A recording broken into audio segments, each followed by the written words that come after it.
What's going on, traders? Matt here from the Trade Brigade, and in today's video we're going to cover the ins and outs of the Thinkorswim charting features. They're pretty comprehensive and can be a little bit intimidating, but we're going to walk through it step by step, starting from scratch by resetting the platform. That way we cover everything you need to know to come up with a fully customized setup like some of the examples you're seeing on the screen now. Oh, and make sure to stick around until the very end because I'm going to share with you 2 must-use shortcuts that can make navigating the platform much easier.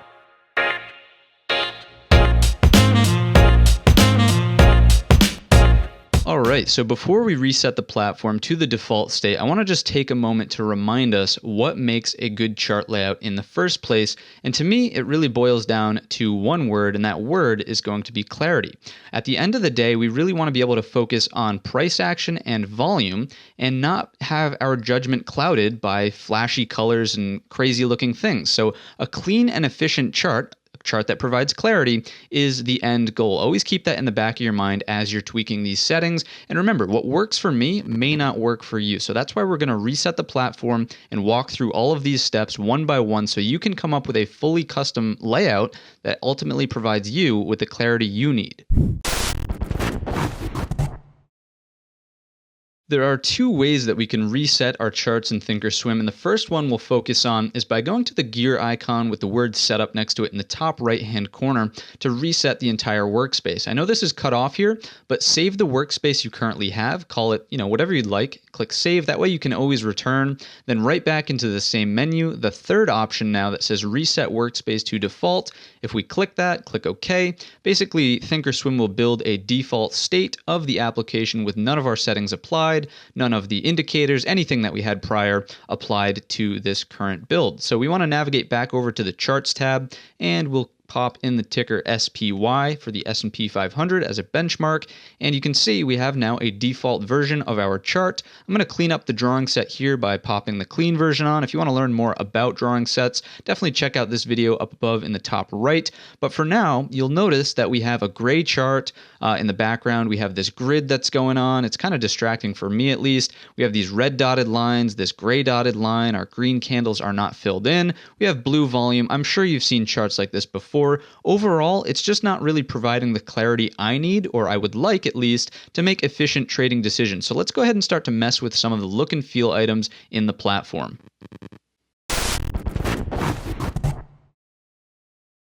The first thing that will impact our charting experience is, of course, the color mode that the application is in, so we can access that and change it by going back to the gear icon with the word setup. First option this time, application settings, and navigating to look and feel. In here, you can now see we have the ability to change the color scheme, and by default, it is set to dark mode. If you prefer light mode, there you go. Now you have white charts, a light background, light grays, and whites. You also have the ability to use old school Thinkorswim, which incorporates some darker blues, some oranges, and then we have Chinese dark and Chinese light, and the only difference between these and the regular dark and light mode is, if we just flip these on, you'll notice the uptrending candles have inverted the green and red color scheme. So now up is red, positive is red, and down is green, and negative is green. So that's the key difference there. It can be slightly confusing if you accidentally set it to Chinese dark, but you would solve that by just going back to regular dark mode. If you're intent on coming up with a completely custom experience, you can do something like this. Of course, this is probably what you were seeing in the intro, but I would just remind you that clarity should be at the forefront of any decisions you make here. If you're intent on making something of your own, go to New Based On. From here, choose a starting point like light, and now you can assign any color you'd like to almost any portion of the application itself. For the sake of clarity, I find that dark mode is, works best for me, but you can use whatever you'd like. We'll apply that, keep everything just the way it is, and now let's start to tweak the appearance of the actual chart. What we need to do now is create our own default chart style that we can reference as a starting point. Let's clean up the actual cosmetics of this chart by navigating to the gear icon here in the blue bar at the top of the chart. We'll click, and in this dialog, let's navigate to the middle tab that says Appearance, of course. Now, in here, we can actually change the chart type. If you want to look at a line chart, an area chart, you name it, you can pretty much, pull it up here in Thinkorswim, but this tutorial is focused on candles. We're going to turn the fill up color on, and this ticks here simply represents up versus down candles. A doji, of course, is a candle candle that opens and closes at the same exact price, so it will be gray or a neutral color. Of course, you can set that to whatever you'd like, but now we have some presence with the green candles. Let's, for example, say we want to turn them blue. We can do that by clicking on the color box, of course, come into here, navigate to a blue. Now we have blue candles. Of course, you want to change the border as well to match. So we'll use the same color blue, and there we go. We have red and blue candles. Blue, of course, representing upward action. You can also get pretty fancy. Let's say you just want to change the border and you get this sort of glowing effect on your candles. Thinkorswim is almost endless in terms of its options for customization. So just remember that, and you can, again, keep clarity at the forefront, but do almost anything you'd like. I'm a pretty simple trader, simple guy. I prefer my green and reds. It's worked for decades, and I don't really see a reason to change it. We want to keep show wicks always checked on. That's obviously a key piece of market data. And underneath, we can, of course, change the cursor, the color. So keep in mind, this is the actual color of the cursor crosshairs. If I change it to something crazy like pink, you can now see we have a pink crosshair. I, again, prefer things pretty vanilla, so gray works for me. If you want to change this to just the horizontal line, the vertical line, the no line, you can do that there as well. I would never recommend snap crosshairs on. Let's just say it is turned on. Notice how jumpy the crosshairs are there in the preview window. Very, very difficult to pick out certain price points. I would never recommend, again, that anyone turns it on, but that's where you would do it. Underneath that, we have volume bars, right? So I prefer my volume to match the candlestick above. So we can do that by checking this box, and just like that, we have volume now matching the candles above. If you're someone who likes it to be a custom color, again, knock your socks off. You can do something like have pink volume by just using this little color option here. We'll keep it as color as symbol ticks for now. And then the background. This is really the critical part for me, at least. I prefer to use a pitch black color, and just be aware that this option here, although it looks pitch black, it's actually not. If we click into more, this is the black that we want. We'll click OK, and now you can see it's pretty much, on par with pure black. I prefer to turn the grid off. This is the dotted lines in the background, very, very faint. You can probably see it on your monitor, maybe not this one depending on your screen resolution, but again, you can knock your socks off here, change it to a neon blue, pink, whatever you'd like, but I prefer to just keep it off. It keeps the chart less distracting for me, and I can focus on the price action at hand. And from here, let's go ahead and apply these settings and see what we're left with. I'll click OK, and we're off to a pretty good start. But there are a few more things that I want to clean up before we save this as a default. So more than just cosmetics, there are a few things that will actually make visualizing our price data much more user-friendly. The first thing I'm sure you've noticed is that there's actually no room to sort of look into the future here in the top right-hand corner of the chart. And to do that, we need to go back to our gear icon in the top blue bar. Go ahead and click there. And in the pop-up window this time, go to the time axis. And in here, we want to focus on the options on sort of the right-hand side here over here. We want to change the expansion area to something like 50 or 100. So I'm going to click apply. We'll see what happens.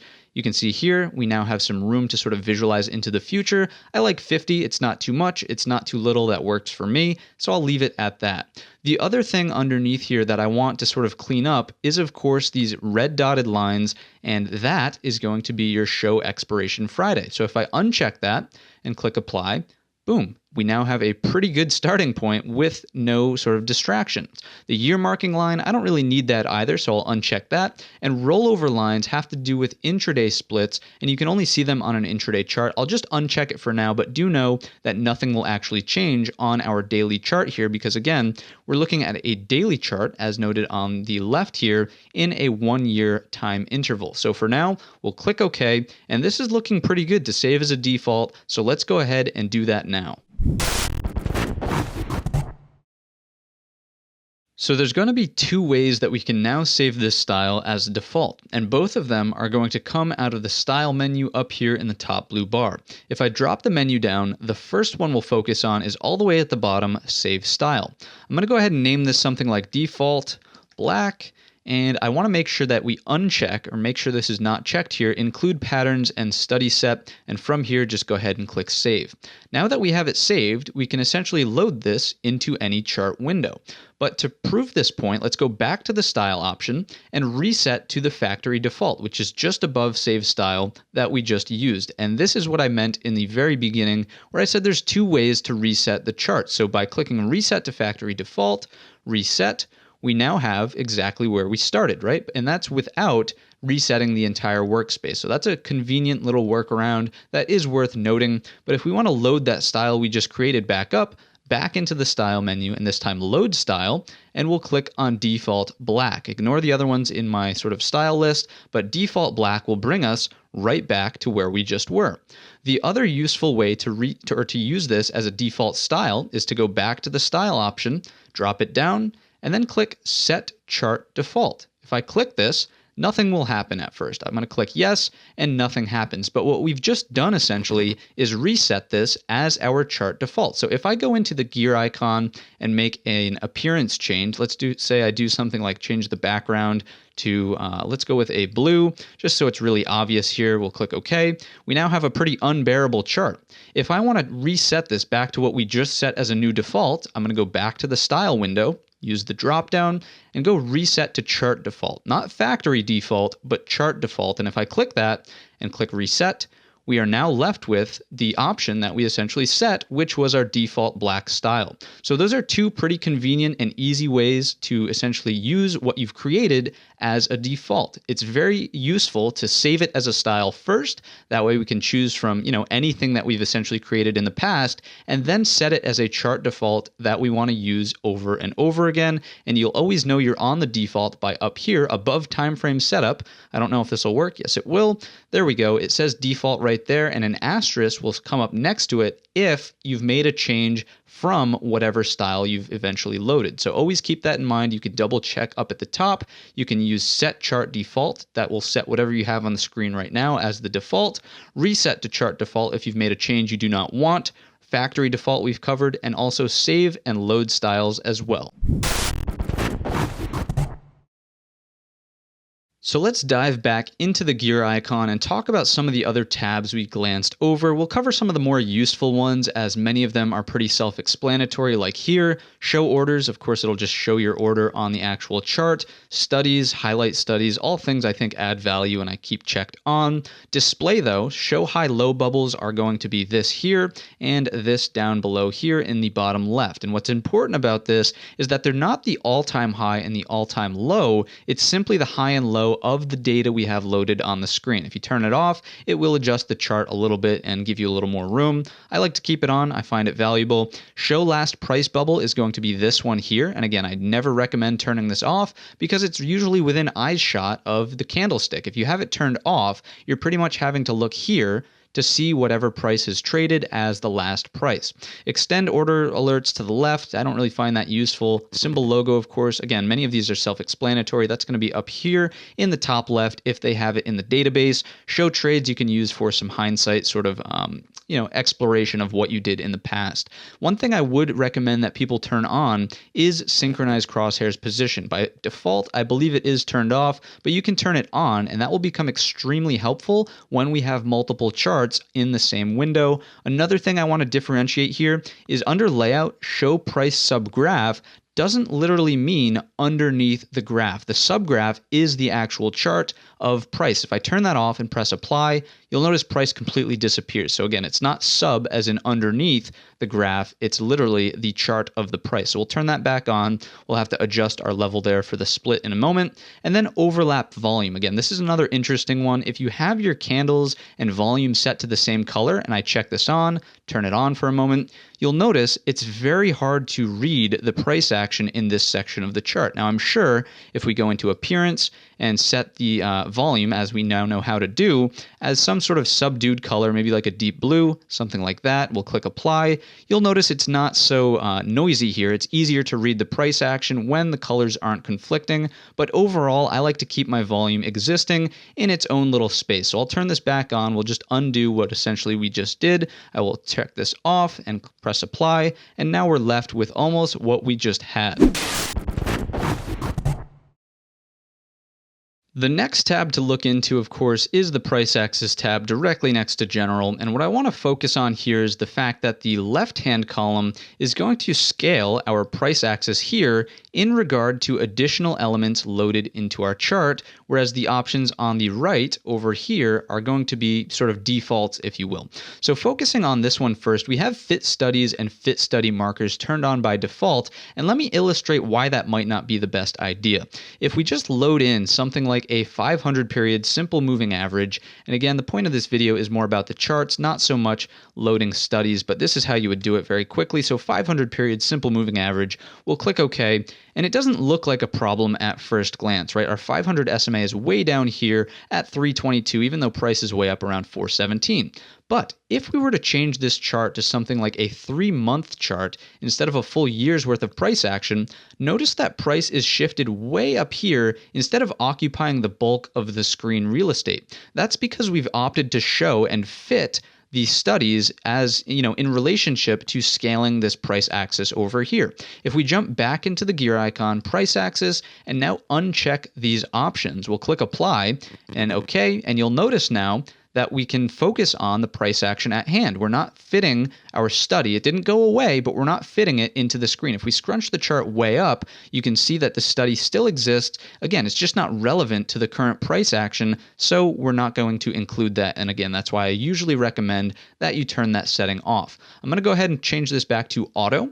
Again, that's all covered in the drawings video, but for now, we're going to navigate back to the gear icon, back into the price axis, and I want to talk about expansion area. Just like we had left and right for setting our default preference, we can do that with up and down. So I find that changing this to something like 5% up and 5% down gives us just enough breathing room up here at the top and at the bottom to be comfortable. If I press apply, you'll notice it's scrunched in just a little bit. We have a little more breathing room again up here at the top as well as at the bottom. So 5% is generally a safe amount. If you want to use a custom interval on your price axis, you can set that in here. I would never really recommend that. It can become extremely blown out of proportion. And then we have things like log scale and price as percentage. Let's go ahead and kill 2 birds with 1 stone. I'm going to go ahead and choose use log scale as well as show price as a percentage, and we'll just press OK. And I want to navigate back to a year-long chart, but more importantly to a ticker that's experienced a parabolic move. So we're going to go to TLRY, Tilray, and notice how this chart looks. And just, let's actually remove this 500 simple moving average. No longer really relevant. We'll clean the drawing setup as well. All of these things are talked about in the drawings video, as mentioned earlier. But for now, you'll notice it's easy to look at this price action, right? Very, very easy. It's not like we really have to, pick out what levels are going on over here because this massive move higher is skewing our information. If we go back to the gear icon, back to price axis, and uncheck use log scale and press OK, notice what just happened to the chart. Because we're using a fixed increment on the price axis, all of this price data has been compressed just to accommodate this massive spike higher. So it's the same chart, just presented in a different manner. The other thing we sort of said we would knock out here at the same time is the percentage piece on the price axis. So right now, and whenever you enable that show price as a percentage, so over here, again, these aren't dollar values, these are just percentage values. It's starting from the leftmost candle on your chart. So right now, we're looking at daily increments on a 1-year time frame. So over the course of a year, eventually TLRY was up to the tune of 900%. And you can quickly visualize that by enabling this y-axis sort of preference. The other thing we can do with the show price as a percentage is actually show the bubble as price. So if 164% to the upside doesn't mean much to you, if you uncheck this and press apply, now we're actually showing that as a price, which just so happens to be $17.20. Another thing we can cover while we're here is the left axis. Again, this has more to do with adding studies. When you get more and more studies, if you want to clean it up, make sure left axis is enabled and it will actually set a new price axis on the left-hand side of the chart. But for now, it's not really too important. Let's go ahead and continue on with our tabs. We already covered the time axis tab, so let's move right on over to favorite timeframes. Now, this is where we're going to be able to edit whatever shows up in this drop-down menu in the blue bar. So for example, let's go ahead and add a time frame and say we want to do something like an intraday. Let's go with 3 days of look back period. That's the equivalency of time interval, and use an aggregation period of, let's say, 2 minutes. So instead of a 1-minute chart, we'll be looking at a 2-minute chart. We'll click add, and you can now see down here at the bottom, we have a 3-day, 2-minute chart. Just for example's sake, we'll press OK, and now you'll notice if we click into the D for daily and basically the time frame setup window, the 2-minute 3-day chart has been added all the way down here at the bottom. Let's navigate to this because it will help us in understanding the next piece of our tutorial. Let's go ahead and just jump right in and continue on back to the gear icon, because what we want to focus on is the Equities tab now. So we covered time frame and appearance. Again, everything in here is pretty self-explanatory. Add, that's how you would do it. That's how you access them. But Equities tab, since we already covered appearance, is up next. Now, in this tab, there's some pretty critical things that we need to understand. The first one is, of course, again, showing volume. If you ever find that volume is disabled and you can't sort of figure out why it's turned off, always check this one first, because if this is unchecked, even if, let's go ahead and click apply, notice that it goes away. Even if we go to appearance and, general, and overlap our volume, there we go, overlap volume, press apply, you'll notice nothing happens. And that's because, once again, if we go back to equities, remember that subgraph doesn't actually mean beneath the graph. It just means the actual plot of the volume data. So if I turn this on, and remember that in a general, our volume is overlapping, what do you think will happen? Of course, it will be overlapping. So let's go ahead and fix that by turning this back off. We'll press apply, just, back to where we started essentially. But again, remember that volume here should always be checked on. The other thing I want to point out is show corporate actions up here in the top. That is going to only apply on a daily time frame for something that offers, earnings, dividends, and basically any corporate action. It'll show as a little bubble. So let's illustrate that for a moment. We'll go back to something like a daily time frame. See these bubbles at the bottom here and here in the future and in the past? That is a corporate action. If we go ahead and back into the settings menu, into equities, and uncheck that and press apply, notice that those bubbles now disappear. I always find it's a pretty good thing. It's handy to know when earnings or when a dividend is coming out, so I like to keep it turned on. Everything else you can usually ignore. CNBC video, pretty useless in my opinion. Options don't really apply here. And then lastly, again, probably a more important piece of this actual settings window is axis, so time. Show extended hours trading session is going to show the pre and post market data. If I click OK and navigate back to, let's go again with that 2-minute 3-day chart, we now have pre-market and post-market data highlighted in this light gray section of the chart. Now remember back to the very beginning in the time axis window, we talked about rollover lines being the line that separates days. If I turn this on and press OK, you'll now notice that we have a gray dotted line that separates the day as soon as the day essentially rolls over. So that's how you would turn that on and enable it. Some other important things to note about the Equities tab, if we go back in and do something like uncheck highlight extended hours trading session, now we have exactly that. Our extended hours trading is not highlighted. You can pretty clearly see it by what's going on with volume down here below. But overall, again, if you're just not a fan of the highlight, you can get rid of it there. If you want to not show extended hours trading at all, just uncheck that option. And don't worry about this start aggregation at market open. By default, it should be on, but it doesn't make a difference one way or another. We will click OK.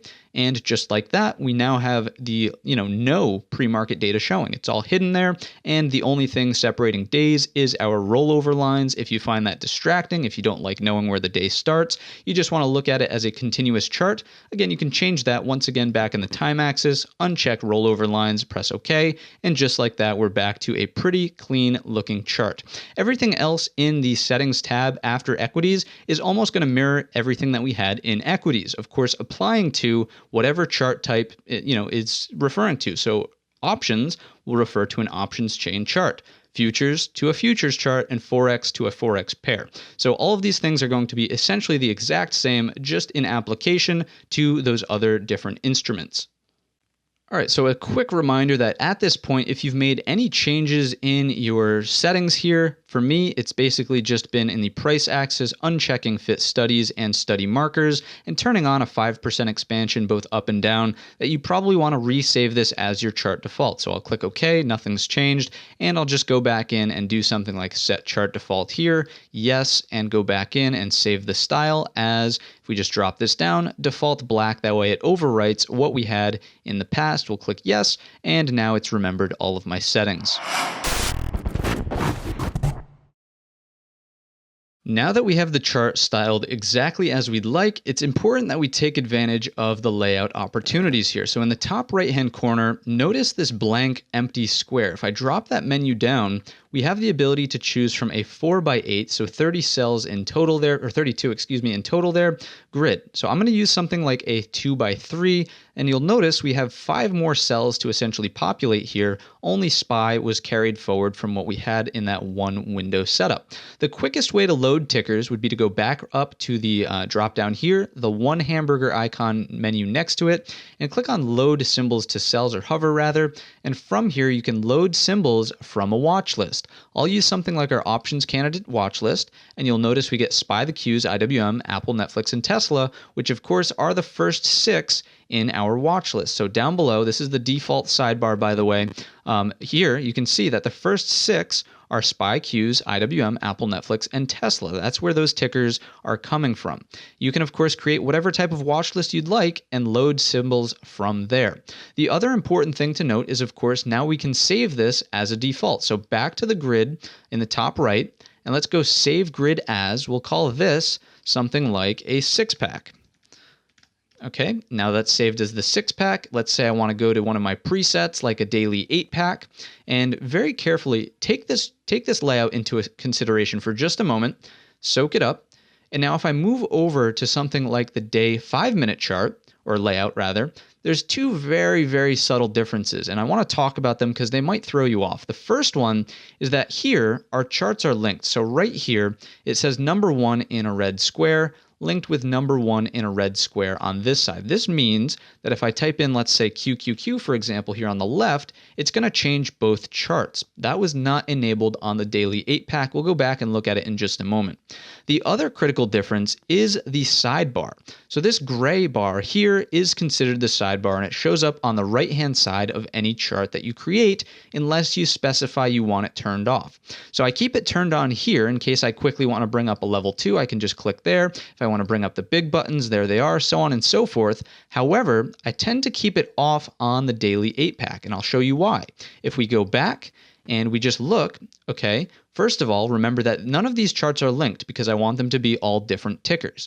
The other thing, of course, is that sort of sidebar shown in cells. So if I check that on, notice how the chart gets ever so slightly smaller, and it's also just slightly more distracting. We have more letters, more colors. If I turn it off, I think it's a little bit cleaner, and again, we're getting some more price action ever so slightly on our charts, so I like to keep it off for that reason. Of course, we covered saving the grids. They show up right above here, so you can load whatever you'd like. And then lastly, I want to cover the synchronized crosshairs. Remember we talked about that?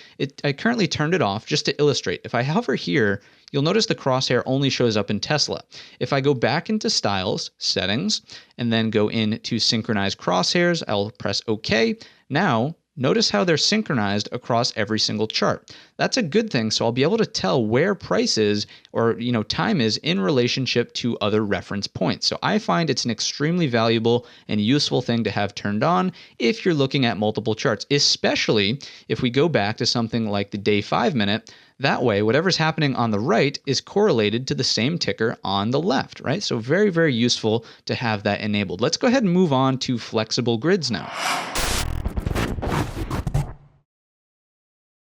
So flexible grids can be reached by clicking on this option right up here in the top left, and by default it should look like this if you've never visited it before. Now the same exact things hold true for this as did the regular charts tab. However, we can of course be more flexible with our actual layout options. If your chart is not showing the add above or to the side or delete option, all you have to do is click here in the 9 grid, so this little icon right here. Click that, and what you want to do is check Customize Grid. So if I have that unchecked, you'll notice it goes away. If I check it, we can now customize the grid.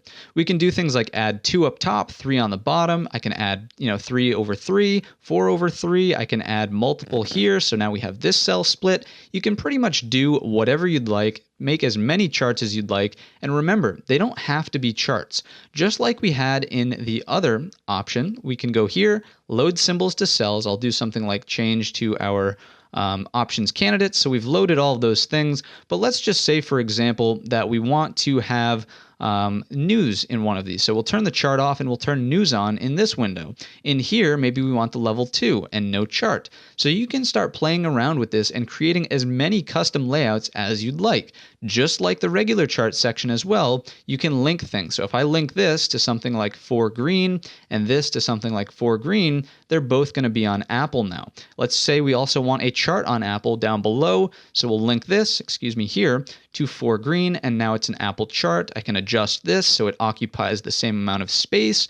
And basically, again, you can create whatever custom layouts you'd like. And remember, the optimal thing here is to create and provide clarity. I would argue that the layout I have up right now is not providing me with clarity. So something I like to do is just use pretty standard things. So for me, I have something like the New York Stock Exchange internals, and it's a 4 quad, right? It's a quad, four things here with something top left, right, bottom, so on and so forth. And it's 4 different things that I can easily focus on. It's not overwhelming. It's, something that I'm familiar with. And I'm sure you've seen this across the channel if you're a longtime viewer. So in here, you can save different grids just like you would in the regular charts tab. This one just says save flexible grid as, and of course you can load it from right up here. You can share, you can delete, you can do all the same things that you could with the regular charts function. So now let's talk about those bonus features. I've just navigated back to the Charts tab and popped up my day 5-minute sort of layout. The first thing is that, of course, we can click on the hamburger and maximize the cell. And what this is going to do is, again, keep all of those other chart windows open, but just maximize this one so it takes up the full screen. We can navigate back and forth between the two, in this case, because it's only 2, or reset back to the full thing. And just know, again, that's through here, maximize cell. The other thing I want to point out is that we can actually save things as shortcuts. And the most notable one, in my opinion, is the extended hours session. So if I just go to a 5-minute chart, for example, and go back into the gear icon here and back into equities, see this little triangle icon at the very end. If I just check that on, and this is for very, very many of the settings, and play around and put whatever you want as a shortcut, but this is just one of the popular ones I like. If I check this on and press OK, nothing will change, but now if I head into the style menu, you can see here we've populated a shortcut essentially to show the extended hours session. If I just turn it on, there we go. Now I have extended hours. If I turn it off, it goes away. So that's the first shortcut. The second shortcut is going to be styles in the pinned bar. So to access this, what we want to do is navigate to the gear icon. In the general tab, turn my tools to on each chart. Okay, on each chart, we'll press OK. And now you'll notice we get this black bar up at the top. I'm going to pin it by clicking on this option here. And what I want to do next is go to the gear icon in the top right.